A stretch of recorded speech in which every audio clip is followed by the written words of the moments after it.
de Jordan de la ligne des lancers francs jusqu'au cercle dure à peine une seconde.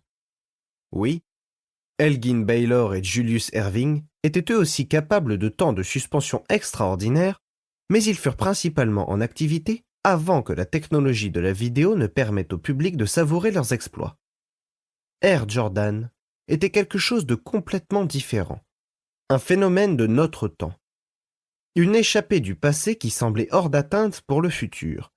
Des millions de gens qui pratiquaient ce sport, il était le seul qui pouvait voler. Jordan lui-même considéra la question pendant les premiers mois de sa carrière professionnelle, après avoir vu une vidéo de lui-même. « Est-ce que je volais ?» demanda-t-il. Cela y ressemblait sûrement, au moins pendant un court instant. Les talents les plus rares sont comme des comètes traversant furtivement le ciel, aperçus seulement par la brillance de leur traînée lumineuse. La fascinante carrière de joueur de Michael Jordan a laissé les fans, les médias, ses anciens coachs et coéquipiers, ainsi que Jordan lui-même, dans l'incapacité de saisir ce qui s'était passé des années après qu'il eut arrêté de jouer. Parfois, je me demande ce que ça fera plus tard de regarder tout ça avec le recul, observa-t-il un jour. Si cela semblera bel et bien réel. Est-ce que cela a bien été réel? Le temps viendrait où un Jordan grassouillé, aux traits tirés, se verrait la cible de moult moqueries et invectives sur Internet à cause de ses maladresses en tant que dirigeant ou de ses défauts personnels. Et pourtant, même cela ne put ternir la lumière qu'il avait projetée en tant que joueur quand il était rien de moins que mystique. Au début, il était simplement Mike Jordan, un adolescent de Caroline du Nord parmi d'autres, au futur incertain, envisageant un emploi dans l'armée de l'air après le lycée. Le début des années 1980 marqua sa surprenante transformation en Michael, l'archange des anneaux.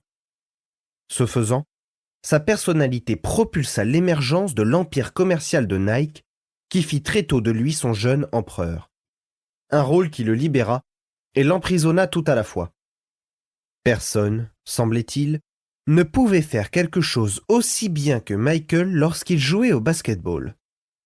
Son aptitude n'était dépassée que par sa confiance, nota Lacey Banks, chroniqueur sportif vétéran de Chicago.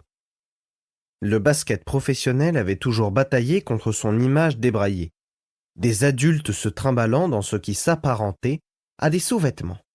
Mais Jordan éleva tout cela avec son vol. Cet élément cool qu'il apportait à ce sport était subtil au début. Très rapidement, il fit tourner la tête d'une audience de dimension mondiale, juste au moment où l'influence des programmes de la télévision américaine atteignait son apogée. Pour toute une génération, son spot publicitaire pour Gatorade, si terriblement séduisant, devint une véritable bande originale, un mantra. Quelquefois, je rêve qu'il est moi. Regardez ce que je rêve d'être. Si je pouvais être comme Mike. La culture et la technologie l'avaient installé dans ce rôle sans précédent de dieu à la tête d'un empire sportif et marchand qui laissait à peu près tout le monde pantois d'admiration. Art Chansky, journaliste sportif et auteur de plusieurs ouvrages sur le basket, avait suivi Jordan à l'université de Caroline du Nord alors qu'il n'était qu'un joueur lambda. Il se souvenait de la surprise qu'il avait eue quelques années plus tard en allant le voir à Chicago. J'ai été tout simplement époustouflé de voir l'effet qu'il produisait sur tout le monde au vieux Chicago Stadium. Homme ou femme, lorsqu'il traversait les allées et circulait entre les sièges situés derrière le panier pour rejoindre le parquet. Vous savez quel salaire devaient avoir ces gens pour pouvoir s'offrir ces sièges, juste pour se trouver à quelques mètres de lui? Je regardais leur visage. J'observais comment ils changeaient radicalement. Il était perçu comme le Messie. Dans le vestiaire, après le match, les journalistes autour de lui avaient l'allure des 12 apôtres. Le Messie, tout à fait. Cette vénération était devenue telle au fil des saisons que Tim Hallam, longtemps responsable de la communication des Bulls, en était arrivé à évoquer Jordan par le nom de Jésus. Hallam s'était un jour tourné vers un assistant et lui avait demandé « Avez-vous vu Jésus aujourd'hui ?» Cette évolution avait été favorisée par une bonne fortune qui semblait indéfectible. Pour continuer à écouter ce livre audio gratuitement, cliquez sur le lien dans la description et vous pourrez l'écouter en entier sans frais grâce à l'essai de 30 jours d'Audible.